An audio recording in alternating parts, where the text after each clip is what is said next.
It is 2 o'clock on Wednesday, October 8. I'm calling the meeting of the Frederick County Board of Elections to order. Please stand and say the pledge with me. I pledge allegiance to the flag of the United States of America and to the republic for which it stands, one nation, under God, indivisible, with liberty and justice for all. We have a quorum with 4 members of the board present. Is Mr. Neves by any chance on? And we'll let you know if he arrives. With us are Mr. Michael Sowell, Mr. Nate Wilson, Vice President, Ms. Shirley O'Donnell, Secretary, and I'm Mary Costello. Welcome to our guests. And also with us are Board Counsel Dan Loftus, and online County Council Liaison Ms. M.C. Keegan-Ayer. Are there any additions or changes to the agenda? Yes, Madam Chair, we request an addition under new business, summary of Open Meetings Act finding. Okay. Thank you.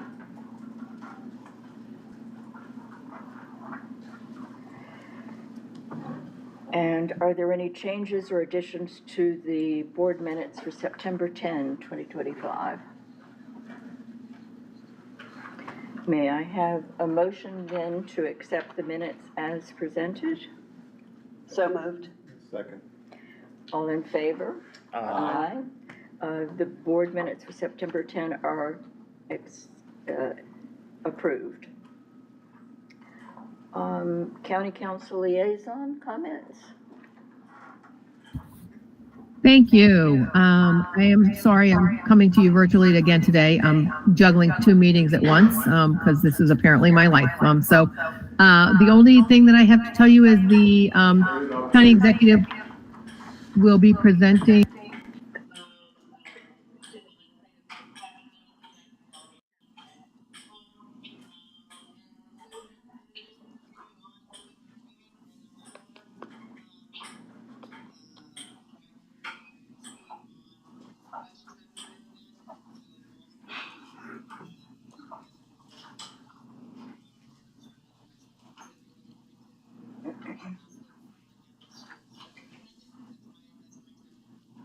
Thank you very much.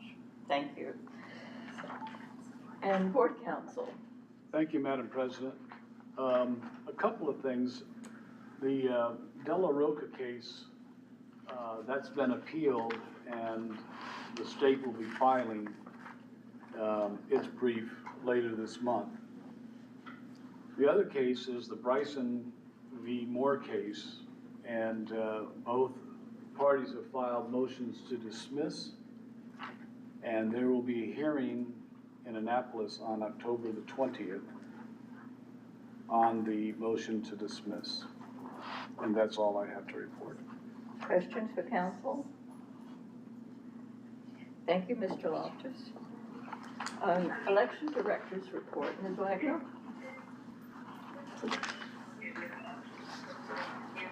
Can we turn that off? Thank you. Thank you, Madam Chair. So the election director's report is as follows. Announcement of important meeting. On October 17th, we're going to be hosting Howard County Board of Elections. They're coming to tour our facilities and talk to us about their possible relocation of their Board of Elections. So we're going to help them and guide them through some of the stuff that we did and what to look for and all that kind of stuff. October 20th, we are hosting a working group from a committee called, it's a Certified Maryland Election Administrator training. We're putting together a small training for election officials, and we're hosting that working group in this office. Voter registration. As of today, we had active 208,253 active registrants. in the month of September. Additions to the county registration was 1,160. Subtractions from the county active status was 2,726. Party affiliation changes, 483. Address changes within the jurisdiction, 939. And name changes, 699. So we processed those records in the month of September. In the administration division, we are in the process of bringing on a IT specialist. That vacancy closes tomorrow, and then we will, once DVM gives us the list, we will start looking at hiring somebody, interviewing and hiring. We are still processing candidate filings until February 2026 deadline.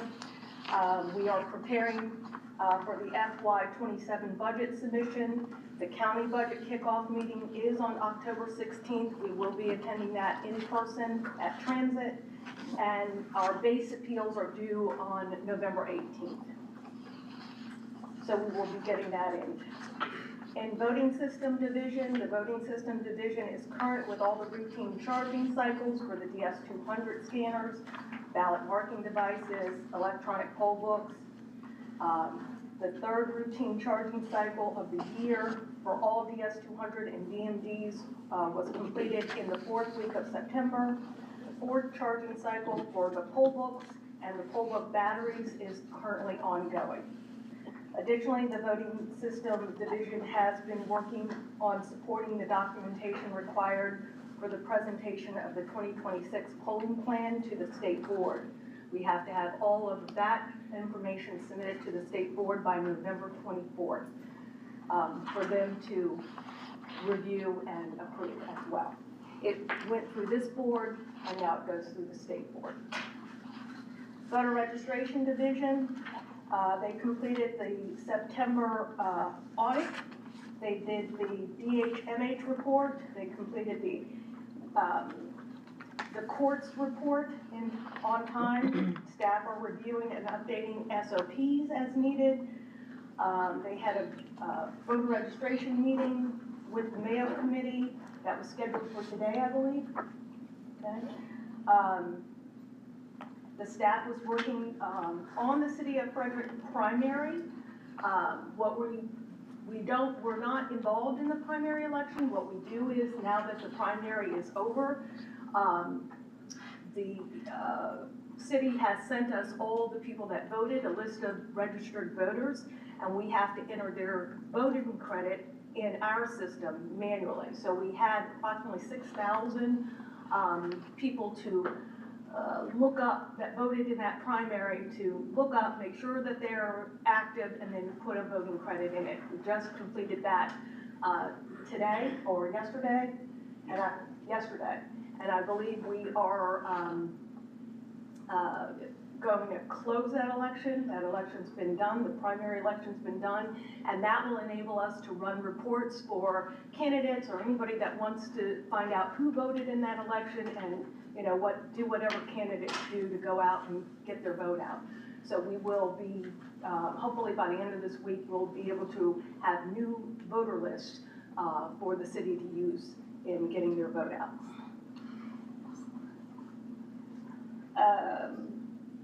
Let's see what else. It's been a busy month.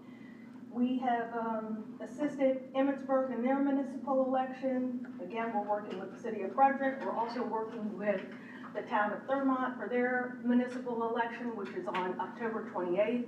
They just came in for a training class yesterday because they use our DS200s, so we certified them to use that. So we are working with them on that.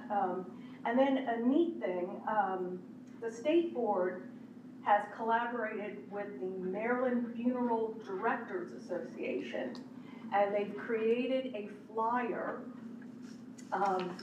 and they've provided it to the Directors Association so they can provide it to all the licensed funeral directors in Maryland on how to remove a loved one from the voter rolls. So these are going to be, this is a long time coming, we've been advocating for that to get, you know, it's a sensitive topic when a loved one, but it's going to be in the funeral director's packet on how to remove somebody.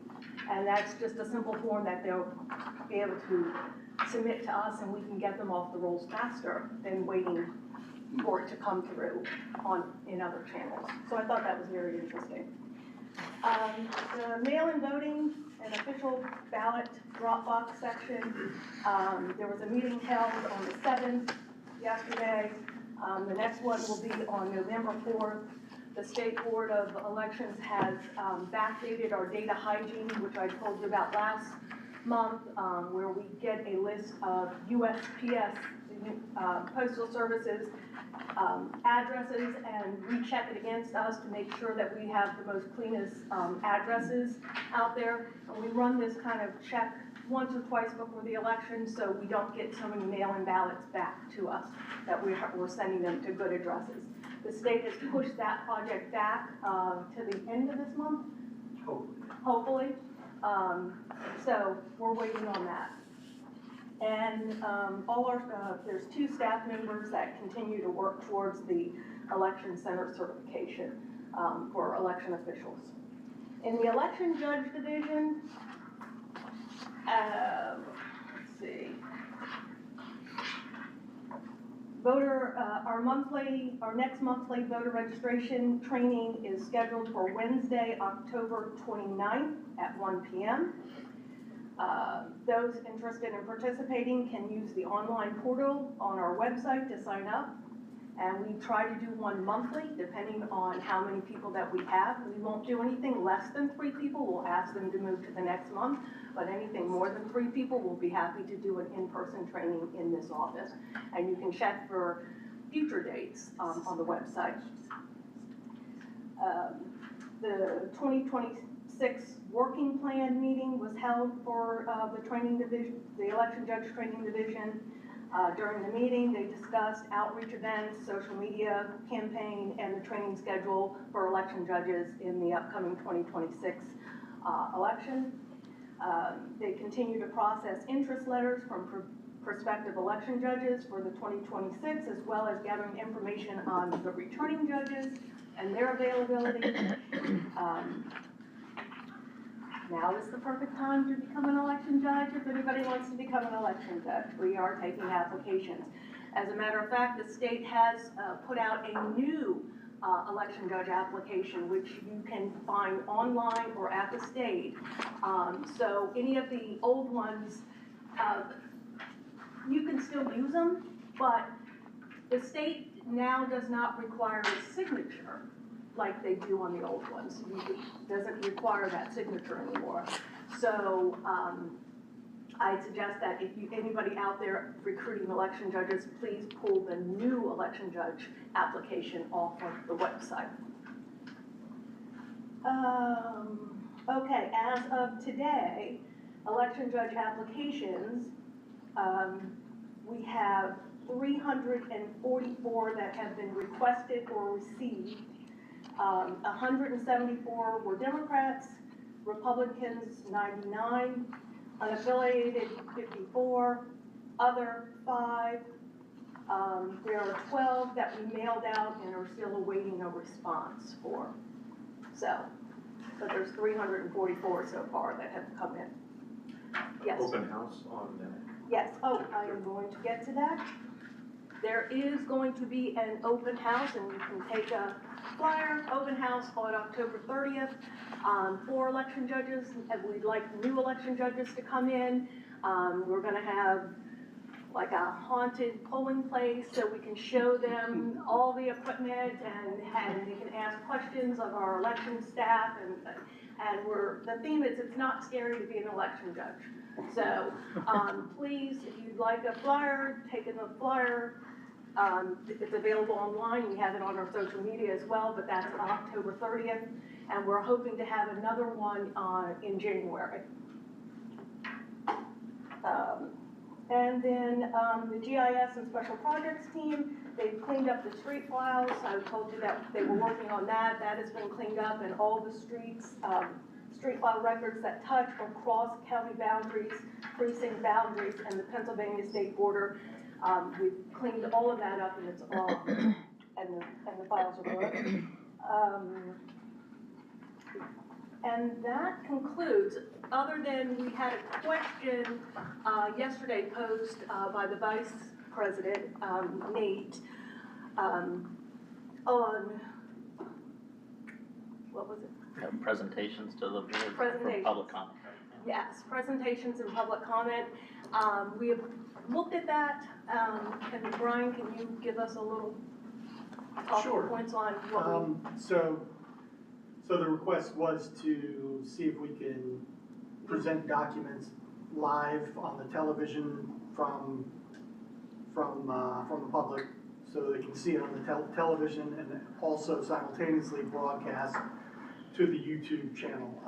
So we're currently investigating options at present.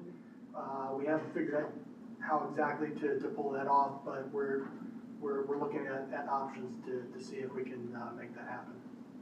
I think just on clarifying, I think my primary concern is just that the board can see it and that the audience members that are present, I think YouTube would definitely be a benefit, but I think for eyes just to see or even placement, I think it would be good Okay. Well, for everyone. one of the recommendations that we were going to make is that when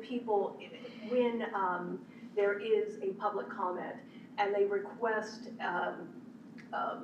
approval to have public comment, that they submit whatever they're going to, if they want to submit it, we can make the copies, we can pass it on to the board president and she can disseminate it. That way, also, it gives you guys a heads up. If you have any questions, you can ask, instead of just seeing this document for the first time, it gives you the ability to look at it and ask some thoughtful questions if you need to do that. So that was our recommendation going forward. Thank you. And I'm done. Thank you. Questions for the director? Yeah, just one. I know you guys were in the street doing voter registration. Were you able to register anybody during that time? Oh, we registered a lot of folks during, in the streets. I don't have a number. Do we have a number, Tom, or anything like that? How many people we touched during in the streets? It was a good response. There was a lot of folks who actually used the QR code, which was quick and easy for them, instead of taking a piece of paper or filling something out. So that was the mode of choice by folks coming by our booth. Okay. But it was quite busy and very successful. That's one of our successful drives. Any other questions for the director? Thank you, Barbara. Thank you. Old business, there is none. For new business, presentation of the voter registration distributor training program.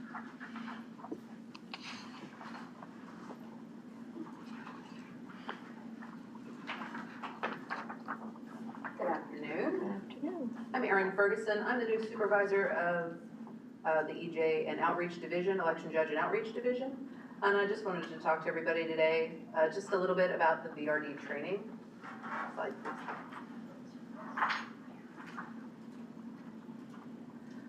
Oops, you could just go back one. There we go. So let's talk a little bit about what is VRD training. Everybody loves acronyms, right? And so I thought it would be best to kind of explain a little bit first, what is that?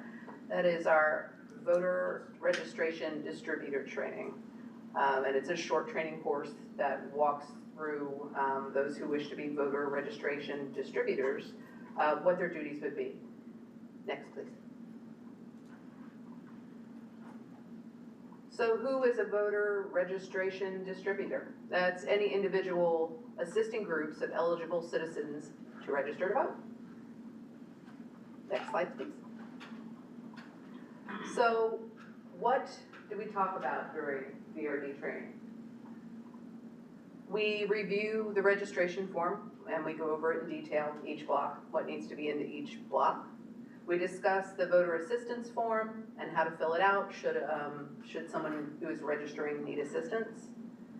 And identify how and where to return completed applications, because that's the most important thing to happen. After everybody fills them out, we need to get them back. So we talked to them about that. Next slide, please. So when and where do we offer this training? It is the last Wednesday of every month, except for the time when we would be having election judge training. We don't hold it then because we're busy having classes for election judges during that time. So it's usually at 1 p.m. It's right here in this building, in this training room. So Suite 300, the training room. And it lasts on average about an hour. It depends on how many questions people have. Next slide, please.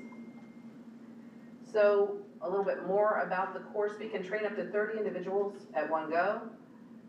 If you have a large group that wants to come in, League of Women Voters, I know in the past has done this where they've had a large group of people who wanted to take this training and they have requested their own class. So we could dedicate it just to the class size that they had. And you can request this training through our website or at the main number, which is 301-600-8683. Vote is the last four there. That always makes it easier. Next slide, please. So we hand out materials to students during the course. We print out the guidance from SBA and we have that for them to see in hard copy. Voter registration forms, we put so many in the packet. We include election judge registration forms as well. I registered stickers that they can hand out, voter assistance forms, and a VRD card. The VRD card is for the distributor to show if they should be asked for it in the future, saying that they can assist voters in registering anywhere in the state of Maryland. Next slide, please. So after my arrival here, I heard all about this VRD training and I have an extensive training background, so we took a good look at what was being offered and we reviewed it with subject matter experts. Next slide, please. And based on that review, we streamlined things. We took a look at clip art and things like that and we updated things. We removed any redundancies. We then added speaker notes for consistency between deliveries. Everybody has their own style as a trainer, so I may provide training in one way and you may provide it in another, but with speaker notes, we're applying the same message, and that's the most important thing, that students get the same message throughout. And then we decided that we would have a representative from our voter registration division sit in the back in case anybody had any additional questions that we couldn't answer from election judge division.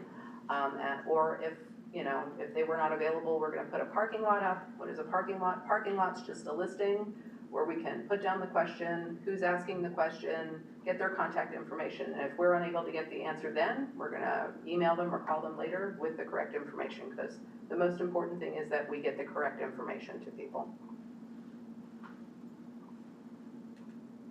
And we are tracking the number of attendees at each course because I think it's important for us to have a good idea of how many people are going through this training every year that we provide.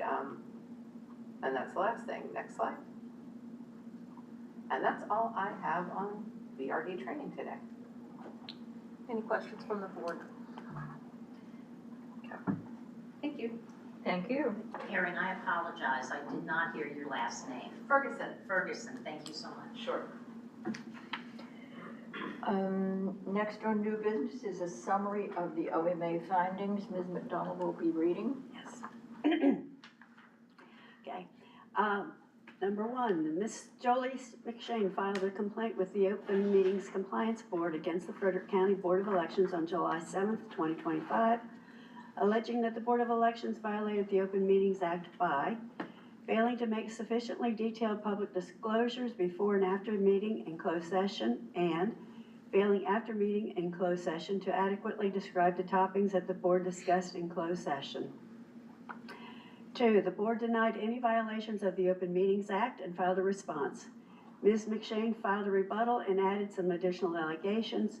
Re, the board's approval of closed session minutes in closed session and the frequency with which the board convenes in closed sessions, and the board denied these added allegations in Ms. McShane's rebuttal. 3, the Open Meetings Compliance Board requested copies of the board's written closing statements, and the board voluntarily produced all the requested written closing statement, except for one, September 11, 2024. The board made a diligent search, and apparently that one written closing statement is misplaced and will be sent to the Open Meetings Compliance Board once it is located. 4, the Open Meetings Compliance Board read Ms. McShane's complaint and subsequently follow-up information and the board's responses, and despite not having the one missing written closing statement, it issued its opinion. 5, on October 6, 2025, the Open Meetings Compliance Board issued its opinion and held that the Board of Elections violated the Open Meetings Act Section 3305D 2 II because several, but not all, of the written closing statements failed to give adequately detailed descriptions of the topics of discussion or reasons for having those discussions in closed sessions. 6, furthermore, the Open Meetings Compliance Board held that the board violated the Open Meetings Act Section 3306 C2 because several, again, not all, closed session summaries did not adequately describe what the board discussed in closed session. 7, furthermore, the Open Meetings Compliance Board found that the board did not violate the Open Meetings Act regarding Ms. McShane's allegation that the board failed to provide topic descriptions or reason for anticipated closed sessions in meeting agendas. 8, furthermore, for the Open Meetings Compliance Board did not address the add-on allegations in Ms. McShane's rebuttal regarding the approval of closed session meeting minutes in closed sessions or the frequency with which the board goes into closed session. 9, pursuant to the Open Meetings Act, Section 3211B, the board is required to announce the violation at its next board meeting and orally summarize the opinion, and a majority of the board to sign a copy of the opinion and return it to the Open Meetings Compliance Board. 10, please know that under the Open Meetings Act, Section 3211D, that by announcing the violation and giving an oral summary of the opinion, this is not an admission to any violations of the Open Meetings Act. Are we to sign this now? Yes. At the last page.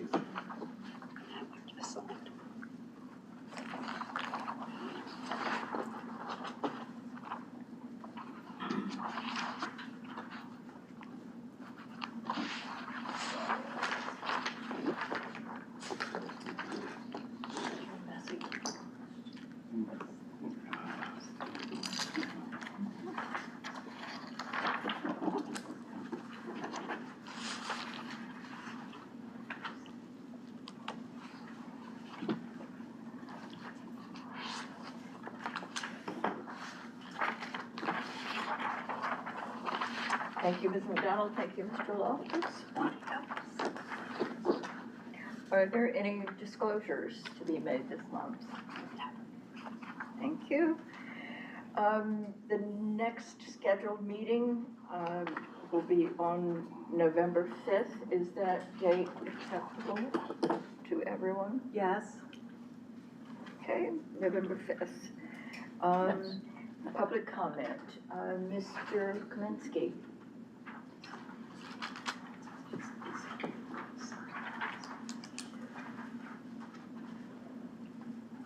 Thank you for the opportunity to speak today. Over the past 2 months, the board has received 4 requests for public information.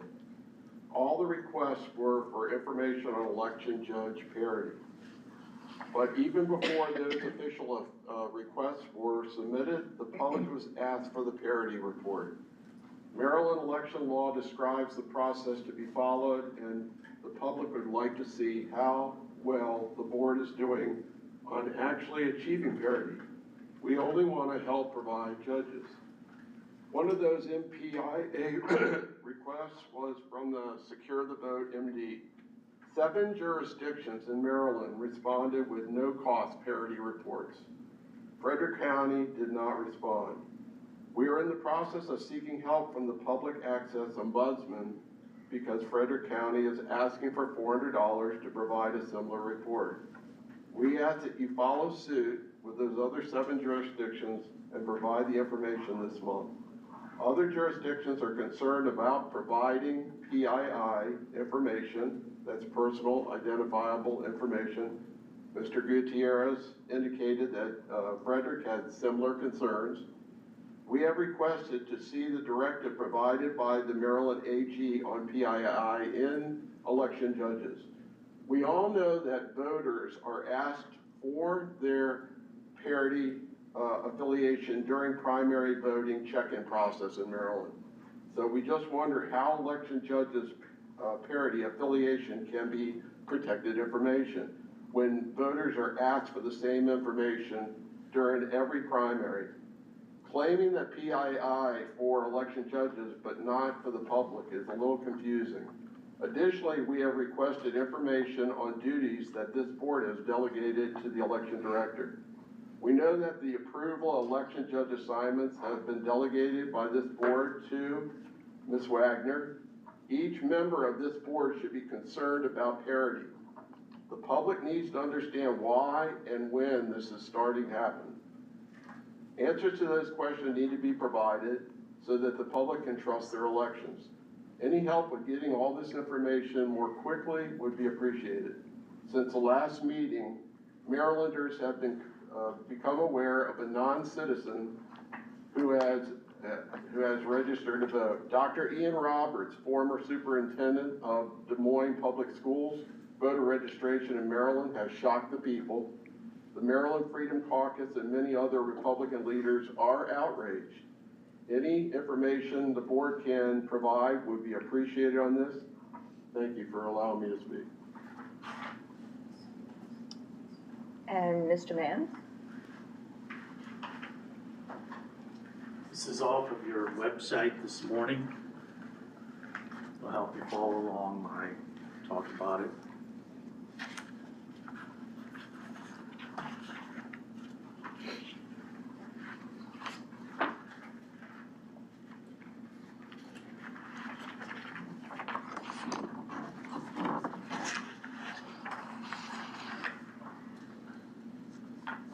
Now, starting off where Jay left off, Ian Roberts, educator, Maryland voter, also detained illegal alien, has been in the news lately. Does anybody know what his registration status is in Maryland? And I know he's not from Frederick County, I know he's from PG. Does anybody think that Ian Roberts is the only illegal alien registered in Maryland? I'm sure that there are many paths to illegal registration, but I think this famous case points out to some shortcomings in Eric. I actually don't know if Ian is registered in Iowa, where he's been employed for 2 years, or in Pennsylvania, where he lived from 2020 to 2023. I will note that Pennsylvania, like Maryland, is a member of ERIC, yet no change of address was noticed by ERIC, or at least not picked up by Maryland. Presumably because, this is just my speculation, Mr. Roberts never got a driver's license in Pennsylvania. Iowa is not a member of ERIC. This one case is only known because of the press, but it illustrates many weaknesses in the Maryland voter database. My guess is he's still in the database and hasn't even gotten a letter from anybody. Clearly, Eric is unreliable, to put it mildly. As I noted back in August, Eric seems to be able to add registered voters to county reports. If you refer to the yellow marked line on page 1 of your most recent report, which I think just came out today, 90 voters were added using Eric to our registration. But if you look in subtractions on the registration list marked in blue, there's no Eric category. So there's an Eric category for adding voters to our database. There's no Eric category for subtracting, although Eric is being sold as a system that will allow that to be done. I honestly don't understand why that is the case. It could be that you're using some other categories, I don't know, in the subtraction list, but I suspect it's not the death notices or the actual, NVRA mail process, which is noted separately, in the second blue marked, section. Possibly it's the moved out of state category in your chart, but again, I don't know. Or it could be that it's, as it appears, not in there at all.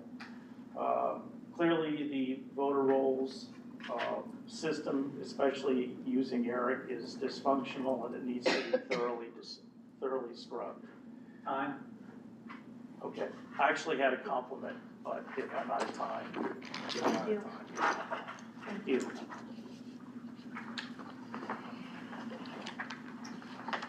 That concludes the business of the board for today.